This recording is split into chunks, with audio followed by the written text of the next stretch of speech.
The message came on a quiet Tuesday morning. Admiral Una was standing in the main control room of Earth's orbital command station, drinking her third cup of coffee and watching the stars through the massive windows. She had spent 20 years in space, and she still found the view beautiful. But today, that beauty would be destroyed forever. "Admiral, we have an incoming transmission," said Captain Dohan, his voice tight with worry. "It's coming from everywhere. Every satellite, every radio, every screen on Earth is receiving it." Una put down her coffee cup. "Show me." The holographic display in the center of the room flickered to life. 17 faces appeared, though calling them faces was generous. Some were made of crystal. Some looked like insects. Some had no eyes at all. These were the leaders of the Galactic Confederacy, an alliance of alien species that had ruled the galaxy for 30,000 years. Humanity had only discovered faster-than-light travel 18 months ago. They had sent out exploration ships, made contact with alien traders, and learned that the universe was full of life. What they had not learned, until this moment, was that the universe had already decided humanity was a problem. Species designation: human, the central figure announced. It was made of shifting crystal, and its voice sounded like breaking glass. "You have been observed. You have been judged. You have been found unacceptable." Una felt her blood run cold, but she kept her face calm. Behind her, the control room staff had stopped working. Everyone was watching. "Your species is too aggressive," the crystal being continued. "Your history is nothing but war. You fight each other over land, over ideas, over things you call nations. You have developed weapons capable of destroying your own world. This level of violence cannot be allowed to spread to the stars." Captain Dohan stepped closer to Una. "What are they saying?" He whispered. "Wait," she replied, the crystal being raised something that might have been a hand. "The Galactic Confederacy has decided. You will surrender your planet. You will dismantle all weapons. You will submit to genetic modification that will remove your aggressive tendencies. You will become peaceful." A murmur of shock ran through the control room. Genetic modification. They wanted to change what humans were at the most basic level. They wanted to rewrite human DNA until humanity was no longer human. "You have 72 hours to comply," the crystal being finished. "If you do not, your planet will be cleansed. Your species will be erased. This is not a negotiation. This is a judgment." The transmission ended. For a long moment, nobody spoke. Then Captain Dunn slammed his fist against a console. "They can't do this. Who do they think they are?" "They think they're the rulers of the galaxy," Una said quietly. "And they have been for 30,000 years. They've probably done this to hundreds of species before us. The ones who surrendered were changed. The ones who didn't finish the sentence." "So what do we do?" asked Lieutenant Jisoo from her station. She was young, barely 25, but her eyes were hard. "Do we just give up? Let them turn us into something we're not?" Una turned to look at her crew. She saw fear in their eyes, but she also saw something else. Something that had been part of humanity since the first human had picked up a rock and decided to fight instead of run. She saw defiance. "Get me a secure line to the president," she ordered. "And activate Protocol Omega." Dawn's eyes went wide. "Protocol Omega? Admiral, that's only supposed to be used if humanity faces extinction," Una finished. "I think this counts." 3 hours later, Una was in a virtual meeting with the most powerful people on Earth. President Taiwan sat at the head of the table, his face grave. Around him were generals, scientists, and leaders from every major nation. For the first time in human history, there were no arguments, no politics, just a shared understanding that everything had changed. "They're sending a fleet," reported General Minho, the commander of Earth's space forces. 10,000 warships. They'll be here in exactly 72 hours. Our current fleet is 300 ships. Exploration vessels, mostly. We don't stand a chance in a direct fight. "Then we don't fight directly," said Dr. Han, the lead scientist of Earth's most secret research facility. She was a small woman with gray hair and eyes that had seen too many impossible things. "Mr. President, it's time to tell them about the sleeping giants." The room went silent. Even President Taiwan looked uncomfortable. "Doctor, that project is classified beyond top secret. Most people in this room don't even know it exists." "Then it's time they learned," Hyan replied, "because it's the only thing that might save us." She pressed a button and a new holographic display appeared. It showed a map of Earth with dozens of red dots scattered across every continent. Underground facilities, hidden bases, places that officially did not exist. 50 years ago, when humanity first started looking at the stars, our smartest scientists asked a question, Hyan explained. "What if we're not alone? And what if whatever is out there isn't friendly? We couldn't know what kind of threats we might face. So we started preparing for the worst." The display changed, showing weapons that made nuclear bombs look like toys. Ships that had never been revealed to the public. Technology that had been developed in secret, hidden from the world and from any alien observers. "We call them the sleeping giants," Hyan continued. 3,000 warships hidden underground. Weapons that can fold space itself. Bombs that can make stars explode. We've been building them for 50 years, waiting for a day we hoped would never come. She looked at the president. "That day is here." President Taiwan was quiet for a long moment. Then he nodded. "Wake them up." Around the world, in bunkers buried deep beneath mountains and oceans, lights began to flicker on. Machines that had been silent for decades started to hum. Men and women who had trained their entire lives for this moment received a call they had been waiting for. In a bunker beneath the mountains of Korea, Vice Admiral Yoonji read her orders and smiled grimly. She was 60 years old, and she had spent 30 of those years commanding a fleet that didn't officially exist. She had run countless simulations, planned for every possible scenario. Now, finally, it was real. "All hands," she announced over the intercom. "This is not a drill. The sleeping giants are waking up. Report to your stations. We have 72 hours to save humanity." Back on the orbital command station, Admiral Yuna watched the countdown timer on her display. 71 hours and 43 minutes until the alien fleet arrived. It wasn't much time, but it would have to be enough. Captain Dahan stood beside her. "Do you think we can win?" he asked quietly. Yuna thought about human history.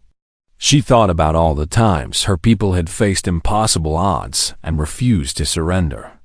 She thought about the stories her grandmother had told her, about ancestors who had fought against invaders 10 times their number and won through courage and cleverness.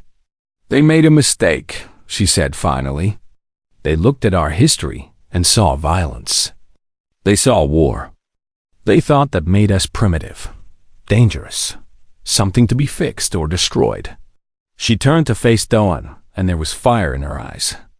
"They didn't understand that our history of war is exactly why we're going to win.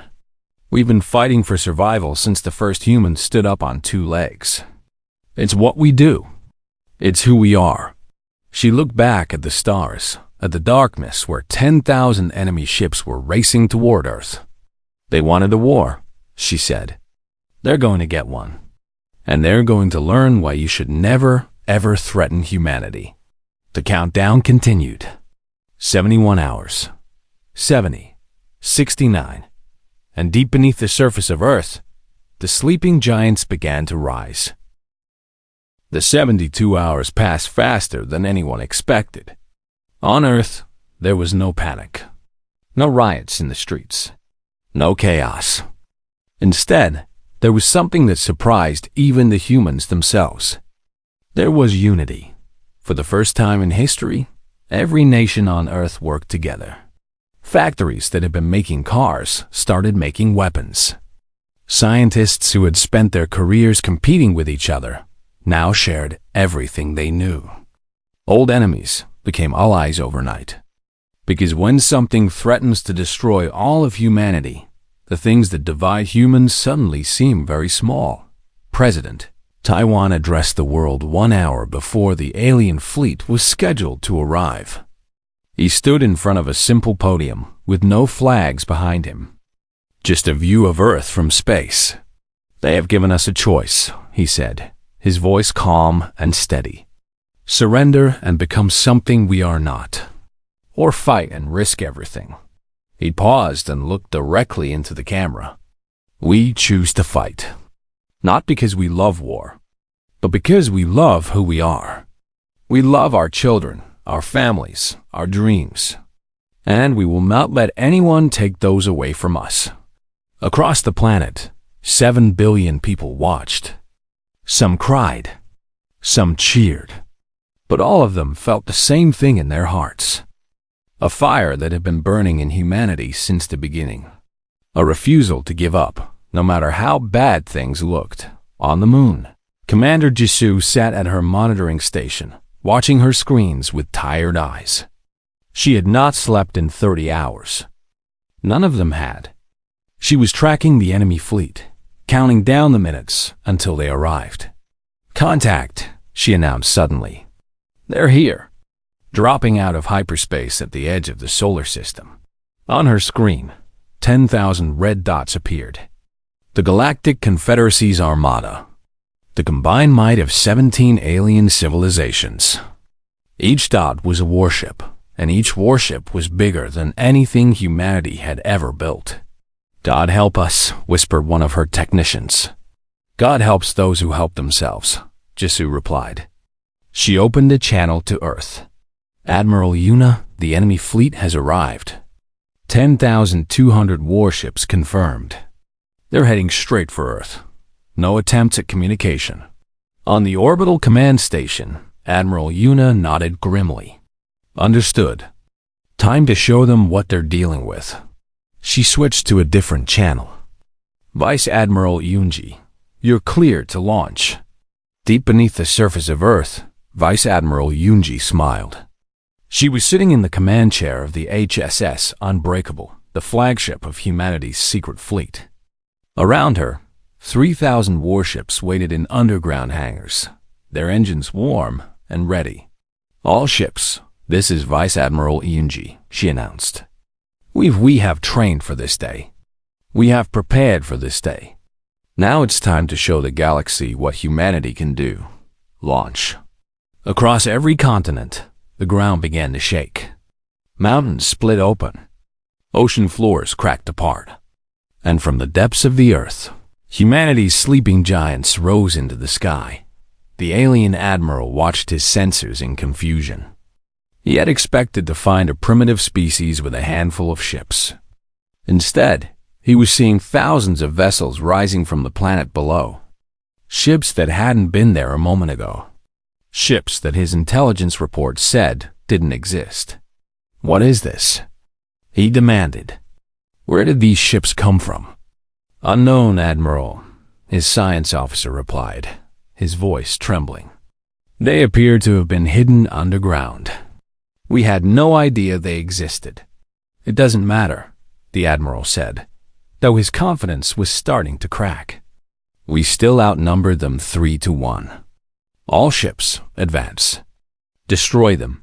The two fleets moved toward each other. On one side, 10,000 alien warships, each one ancient and powerful.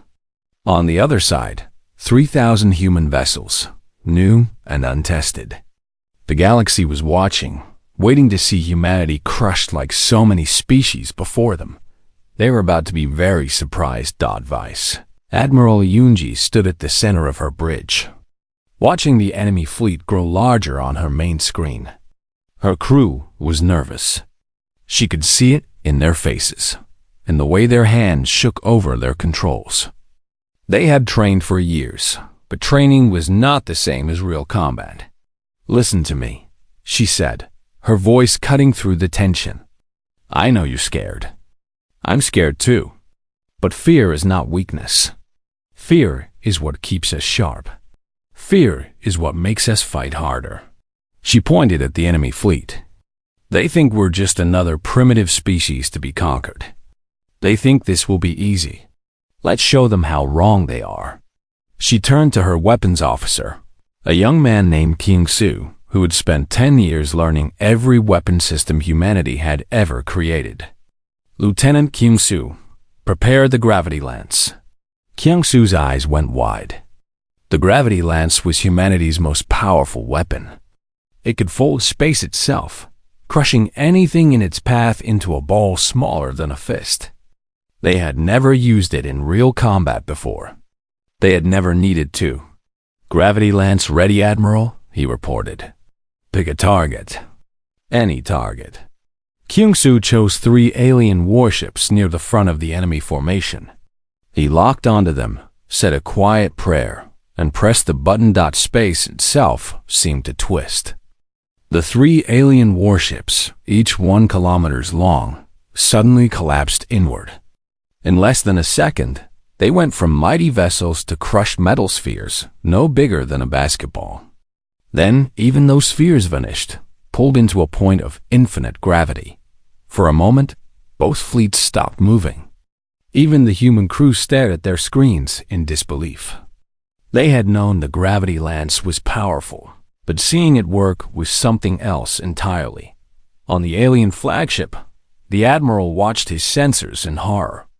3 of his ships were simply gone. Not destroyed, not damaged, gone, as if they had never existed. What was that?" he whispered. Before anyone could answer, the human fleet opened fire. The battle became chaos. Human ships darted through the alien formation, faster and more agile than their larger enemies. They used weapons the aliens had never seen before. Plasma cannons that burned through shields like paper. Missiles that phased through solid matter. Beams of energy that seemed to come from nowhere. Captain Minho led a squadron of strike fighters through the heart of the enemy fleet. He was only 28 years old, but he flew like a demon. His grandmother had been a fighter pilot. His great-grandfather had been a naval captain. War was in his blood. "Blue Squadron, stay tight," he ordered. "We're going for their supply ships. Cut off their fuel, and they can't run." His squadron dove through a wall of enemy fire, losing 3 ships but destroying 12 supply vessels. Behind them, the enemy fleet was starting to fall apart. Without fuel, without coordination, they were becoming easy targets. On the bridge of the Unbreakable, Vice Admiral Yoonji watched the battle unfold. They were winning. Against all odds, against an enemy 3 times their size, they were winning. But she knew it wasn't over yet. The aliens were retreating now, pulling back to regroup. They had been surprised, but they weren't beaten. They would learn from this. They would adapt. And they would come back harder. "Don't let them escape," she ordered. "All ships, pursue. We end this today." The human fleet surged forward, chasing the retreating aliens. Behind them, Earth watched with hope for the first time since the ultimatum had arrived. Maybe, just maybe, they were going to survive this. But Admiral Yuna, watching from the orbital command station, wasn't celebrating. She was thinking about what would happen if they won this battle but lost the war. The Confederacy had 17 civilizations, millions of ships, trillions of soldiers. Humanity had surprised them once. They wouldn't be surprised again. "We need to do more than win," she said to herself. "We need to make them afraid.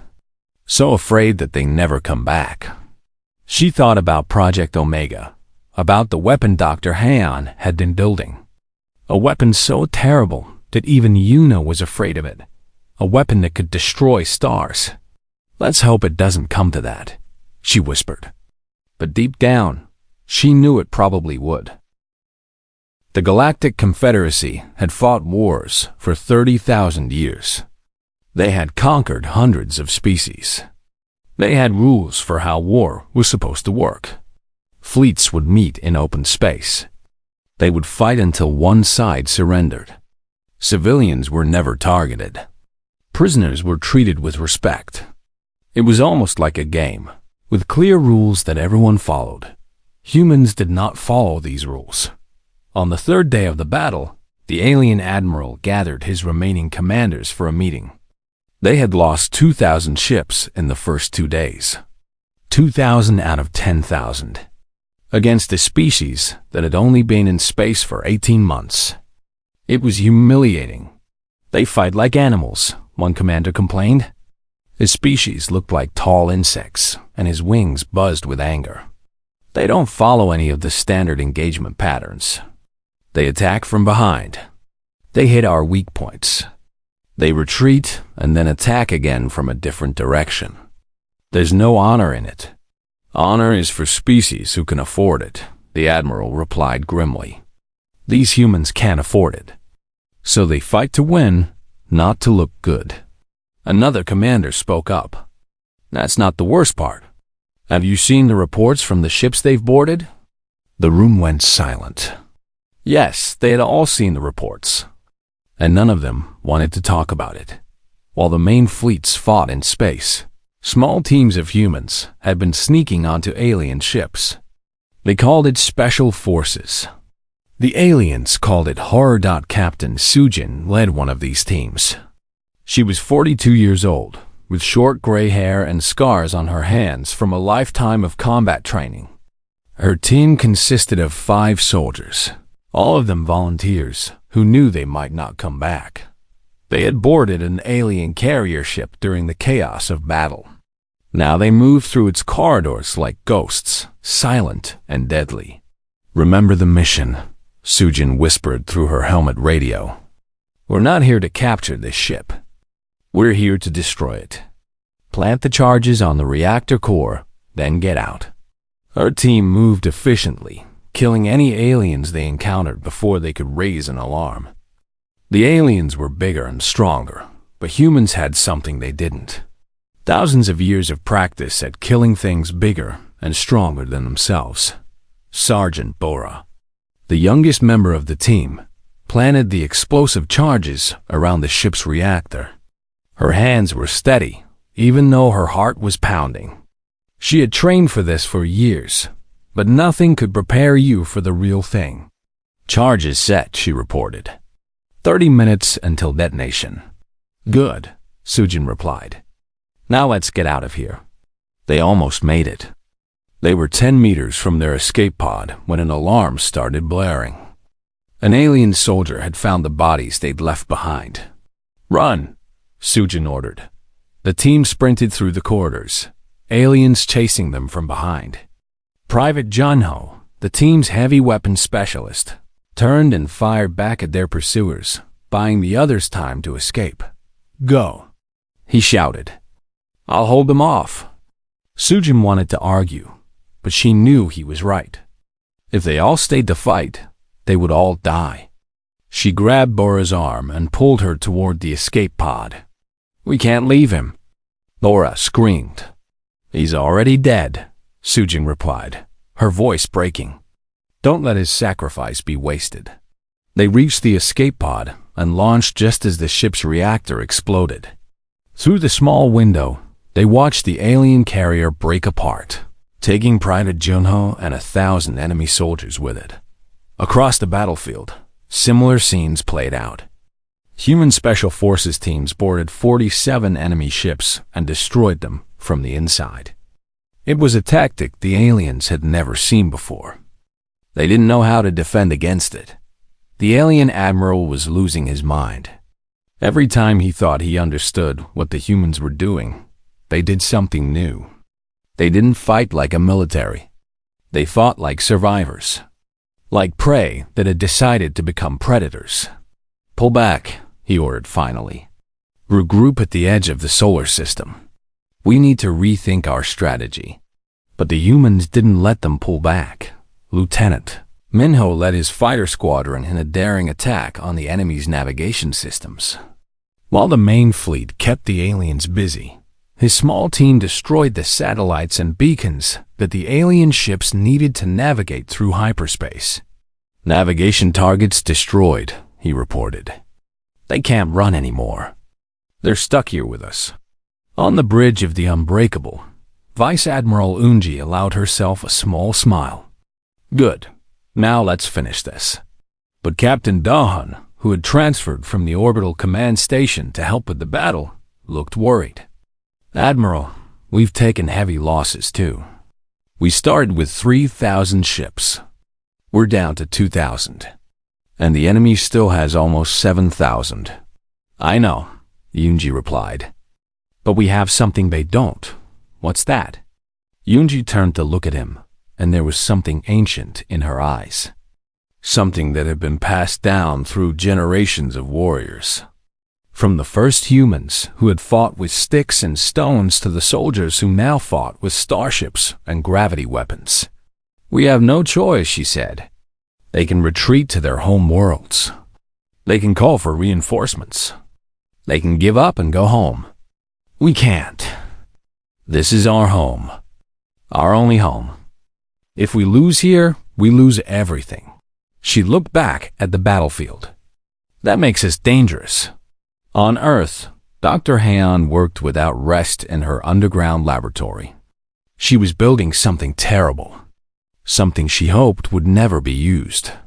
But with every passing hour, it looked more and more likely that they would need it. The Omega device is almost ready, she told Admiral Yuna in a secure call. Another day, maybe two. What exactly does it do? Yuna asked. She had heard rumors, but she needed to know for sure. Heian was quiet for a moment.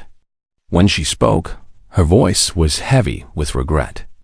It creates an artificial supernova. We can make any star within 1,000 light years explode.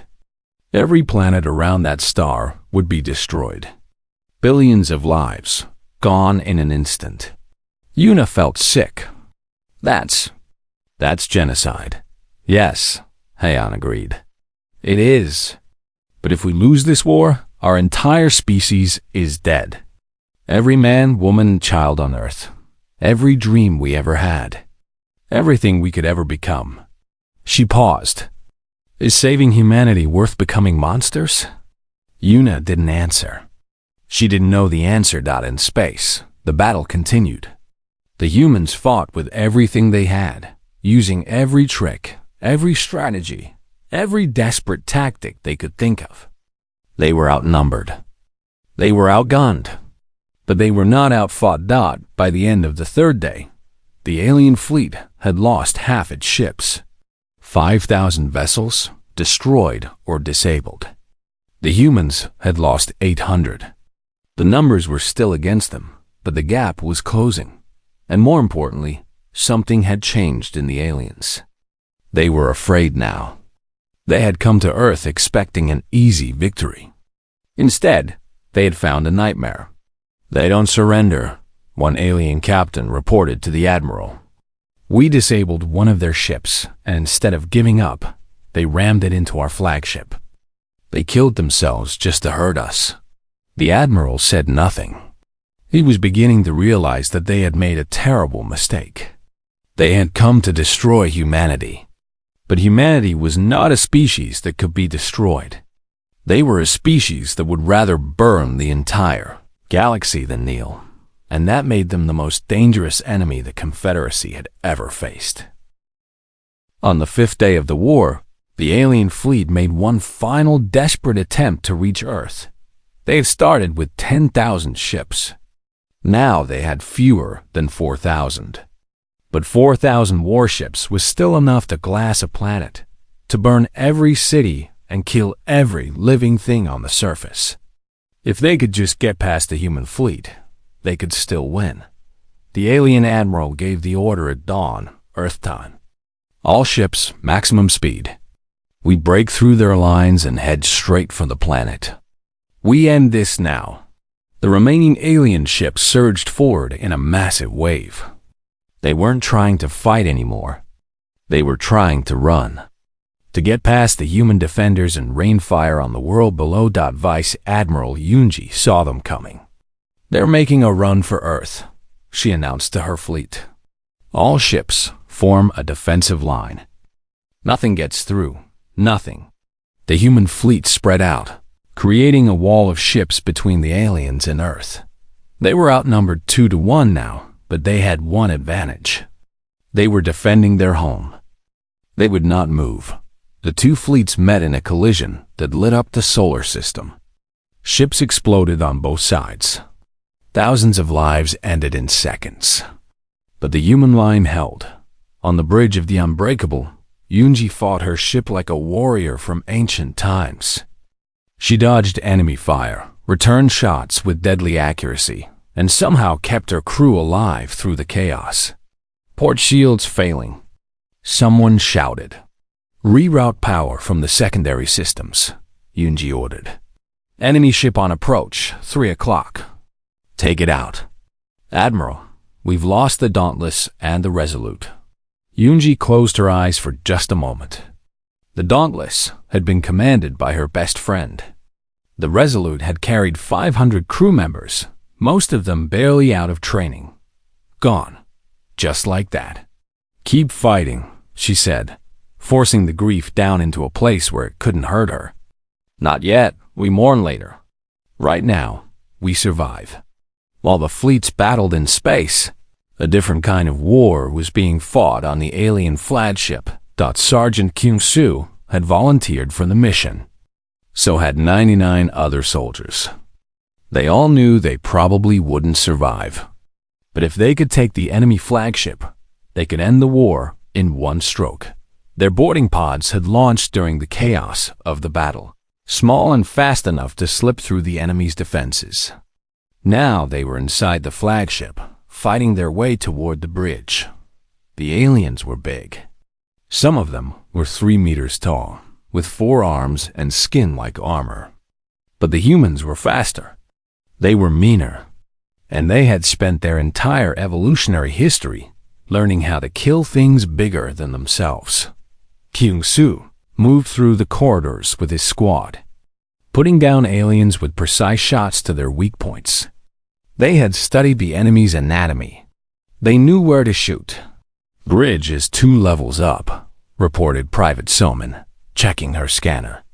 "Heavy resistance expected. When is it ever easy?" Kyung-soo replied. "Let's go." They fought their way up, losing soldiers at every turn. By the time they reached the bridge, only 30 of the original 100 were still standing.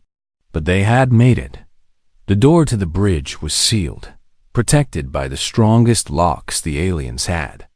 It would have taken hours to cut through. Kyung-soo smiled grimly. "Good thing we brought presents." He pulled out a shaped charge designed specifically to breach alien hull plating. "Everyone stand back." The explosion blew the door off its hinges. Before the smoke cleared, the humans were through, firing at anything that moved. The alien admiral spun around in his command chair, his crystal body flickering with shock. He had never expected the enemy to board his own ship. It was against all rules of warfare. It was madness. "Surrender," Kyung-soo said, his weapon pointed at the admiral's head. Now, the admiral looked around at his bridge crew, all of them either dead or held at gunpoint. For a long moment, he considered refusing. His species didn't surrender. They would rather die with honor. But then he looked at the humans standing before him. He saw the blood on the man's armor, the cold determination in his eyes. This was not a soldier following orders. This was a predator that had cornered its prey. "I surrender," the admiral said quietly. It was the first time in his 1,000-year career that he had spoken those words. "Smart choice," Kyung-soo replied. He activated his communicator. "Admiral Yunji, we have the bridge. The enemy flagship is ours." Across the battlefield, the news spread like wildfire. The human crews cheered. The alien ships, seeing their flagship captured, began to hesitate. Their formations fell apart. Their commanders panicked. Vice Admiral Yunji seized the moment. All ships, push forward. They're breaking. Don't let them regroup. The human fleet surged forward, and the alien armada shattered. Ships that had been ready to fight suddenly tried to flee. But with their navigation systems destroyed, they had nowhere to go. One by one, they were surrounded and forced to surrender. By sunset, Earth time, it was over. The battle for Earth had ended. Out of 10,000 alien ships, barely 2,000 remained, and all of them were now prisoners. The human fleet had lost more than half its ships, but they had won. Against all odds, against an enemy that should have crushed them easily, they had won. On Earth, people celebrated in the streets. They hugged strangers. They cried tears of joy. They had faced extinction and survived, but Admiral Yuna wasn't celebrating. She stood in the orbital command station, watching the captured alien ships drift in space, and she thought about what came next. They had won this battle, but the Galactic Confederacy was vast. They had millions more ships, trillions of soldiers, hundreds of worlds. This wasn't the end of the war. It was just the beginning. We need to make them afraid, she said to Captain Dohan. So afraid that they never come back. How do we do that? Dohan asked. Yuna turned to face him, and there was something terrible in her eyes. Something that had been born in the hearts of her ancestors 10,000 years ago, when they had faced enemies that wanted them dead and had refused to die. We show them what happens when you threaten humanity, she said. We show them that we're not just willing to defend ourselves. We're willing to destroy anyone who attacks us, completely, totally, forever. She thought about Dr. Hayan's Omega device, about the weapon that could make stars explode. Get me the president, she said. We need to talk about the future. In her underground laboratory, Dr. Hayan looked at the weapon she had created. It was surprisingly small, just a metal sphere about the size of a basketball. Inside that sphere was enough power to kill billions. It's ready, she said to herself. God help us all, it's ready. She didn't believe in God, but right now she wished she did, because what they were about to do would change the galaxy forever, and she wasn't sure if humanity would ever be able to wash the blood off its hands. 1 week after the invasion, the galaxy watched in stunned silence as President Taiwan prepared to address the universe. Human hackers had spent days breaking into the Confederacy's communication networks. Every screen on every planet in 17 civilizations would show this broadcast. Trillions of alien beings would see and hear what humanity had to say. President Taiwan stood in a simple room with a window showing Earth behind him. He looked tired. He had not slept more than a few hours in the past week. None of them had. But his eyes were clear, and his voice was steady when he spoke. 1 week ago, you came to our world, he began. You came with 10,000 warships. You came with an ultimatum. Surrender or die. Change who we are, or be destroyed. He paused, letting the words sink in. We chose a third option. Behind him, the view changed to show the captured alien fleet. Nearly 2,000 ships, floating dead in space. A graveyard of alien ambition. We destroyed you, Taiwan continued. Your fleet is gone. Your admiral is our prisoner. Your soldiers are dead or captured. You thought we were weak because we were young. You thought we would be easy prey because we had only just reached the stars. His voice grew harder. You were wrong. He stepped forward, and his expression changed from tired leader to something older, something darker. The look of a man who had seen the worst his species could do and had decided to do it anyway. But this is not just a victory speech, he said. This is a warning. The display changed again. Now it showed a map of the galaxy with 17 star systems highlighted. The homeworlds of the Galactic Confederacy. Each one contained billions of lives, families, children, entire civilizations. We have placed Omega devices in orbit around each of your home stars, Taiwan announced. These weapons can trigger a supernova at any time. One signal from Earth and your suns will explode. Your worlds will burn. Your species will end. Across the galaxy, billions of aliens watched in horror. The Omega devices had been placed there during the battle, carried by stealth ships that no one had noticed. They had been too busy fighting to realize that humanity was already preparing for what came next. This is not a threat, Taiwan continued. This is a fact. You can send more fleets. You can try again. But know this, if you attack Earth again, we will respond with absolute annihilation. Not just your fleets. Your worlds. Your people. Everything. He looked directly into the camera, and his eyes were like ice. We did not want this war. You forced it upon us. You called us dangerous, aggressive, too violent to be allowed to exist. You were right. We are all of those things. But we are also something else. We are survivors. For millions of years, we have fought against predators, against nature, against each other. Every challenge that should have destroyed us only made us stronger. And now we have come to the stars, and we find more enemies waiting for us. He shook his head slowly. We are tired of fighting. We are tired of having to prove that we deserve to exist. So we are going to make this very simple. Leave us alone. Let us live in peace.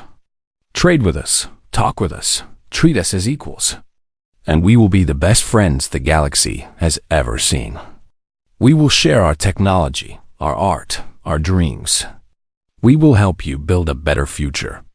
His voice dropped to almost a whisper.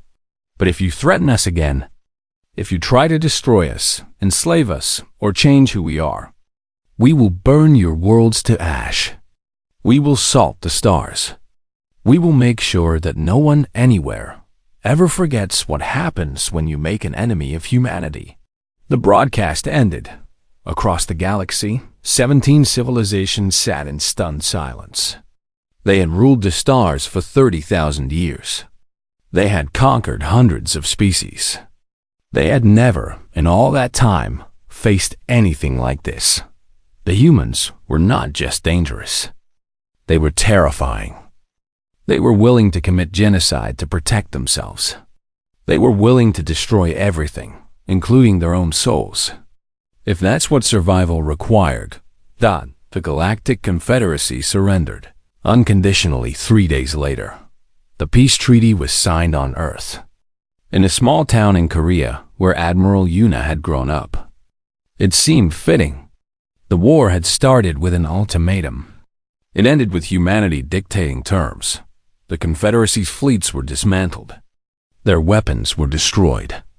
Their leaders were tried for crimes against humanity, a phrase that now had new meaning. The 17 civilizations that had once ruled the galaxy now lived under human protection. Whether they liked it or not, some people celebrated. But most humans felt something more complicated. Relief, yes. Pride, maybe. But also shame. They had won by threatening to become monsters. They had saved their species by proving they were exactly as dangerous as their enemies had feared. Vice Admiral Eunji stood on the bridge of the Unbreakable, looking out at the stars. The war was over, but she didn't feel victorious. She felt empty. Captain Doan stood beside her. We won, he said, but his voice was quiet, uncertain. Did we? Eunji replied. We survived. But I'm not sure winning and surviving are the same thing. Dr. Haeon had retired from her laboratory. She spent her days tending a small garden, trying to forget about the weapons she had created. The weapons that could destroy stars. Some nights she woke up screaming, dreaming of burning worlds and dying children. She wondered if she would ever sleep peacefully again. On a quiet street in Bizen, an old woman named Grandmother Hyjin sat on her porch, watching her grandchildren play. Her name meant wisdom and grace, and she had lived long enough to see both the best and worst of humanity. Her youngest grandchild, a boy named Junho, ran up to her with a toy spaceship in his hand. He was 5 years old, born just a month before the war started. He would grow up in a galaxy that feared humanity, a galaxy that knew, without doubt, what humans were capable of. "Grandmother," he asked, "why do the aliens leave us alone now?" Hyjin smiled sadly and pulled him onto her lap. "Because they learned something important, little one." "What did they learn?" She looked up at the sky, at the stars that now held so much promise and so much danger. "They learned that humans will do anything to protect the people they love," she said. "Anything at all. And that makes us the most dangerous thing in the universe." Junho frowned, trying to understand. "Is being dangerous bad?" Hyjin hugged him tighter. "It can be," she admitted. "But it can also be good. Because the ones who love you are safe. The ones who threaten you are not." She kissed the top of his head. "Remember that, child. We are human. We love fiercely. We protect completely. And we never, ever give up." She let him go back to playing, and she sat alone on her porch, thinking about the future. Humanity had won. They had survived. They had proven themselves the most dangerous species in the galaxy. But at what cost? In the end, she decided it didn't matter. Her grandchildren were alive. Her world was safe. And that was worth any price. The galaxy had declared war on Earth. Humanity had answered with absolute annihilation. And now, for better or worse, the stars belonged to them.